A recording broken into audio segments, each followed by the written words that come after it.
And remember that the family you choose is often more valuable than the family you're born into. I'm proud of you. I always was. Love, Grandma Dorothy. I cried reading that letter. Not sad tears. Relief, recognition, the understanding that someone had seen me, really seen me, and loved me enough to protect me even after they were gone. That night, I did something I'd been avoiding. I called Mom. She answered on the third ring. Hello? It's me. Silence. Then, I didn't think you'd ever call. I wasn't sure I would either. We talked for 2 hours. Not about forgiveness. Not about coming home. Just talking. About her life now. About mine. About Grandma Dorothy and the trust and everything that had happened since. Your father really was sorry, she said near the end. He just didn't know how to fix what he'd broken. I know. Are you happy? She asked. I looked around my house, at the roses blooming outside, at the photo on my mantle of Maxwell, Ivy, and me at Ivy's wedding, at the life I'd built from ruins. Yeah, I said. I'm happy. Good. That's what your grandmother wanted. We didn't become close, didn't have weekly calls or holiday dinners, but we stayed in touch. Brief conversations every few months, updates on our lives, a fragile connection that didn't ask for more than either of us could give. It was enough. 10 years after Grandma Dorothy died,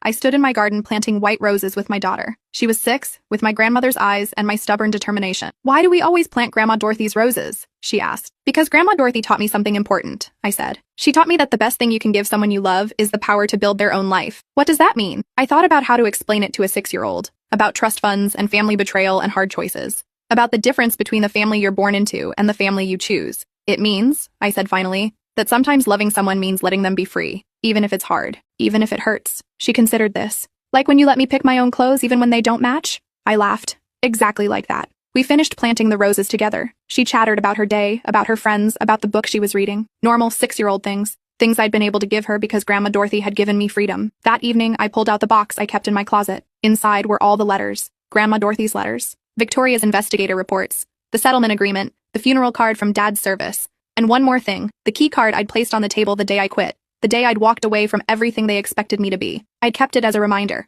of what I'd escaped, of what I'd become, of the moment I'd chosen myself over family loyalty. My daughter wandered into the room. What's that? A reminder, I said. Of what? That sometimes the bravest thing you can do is walk away. She climbed into my lap. Did you walk away from something? I did. From people who wanted to use me instead of love me. That was brave, she said solemnly. Yeah, it was. She hugged me tight. I love you, Mama. I love you too, baby. After she went to bed, I sat with the box for a long time. Then I did something I'd been thinking about for years. I burned it. Not out of anger, not out of bitterness, but because I didn't need the reminders anymore. I knew who I was, knew what I'd survived, knew the value of the freedom Grandma Dorothy had given me. The only thing I kept was Grandma Dorothy's first letter, the one that had started everything. That one, I framed. Hung it in my office where I could see it every day. A reminder that sometimes the people who love us most are the ones who give us permission to leave. 6 months later, I got an unexpected call. Aunt Patricia. I almost didn't answer, but curiosity won. I know you don't want to hear from me,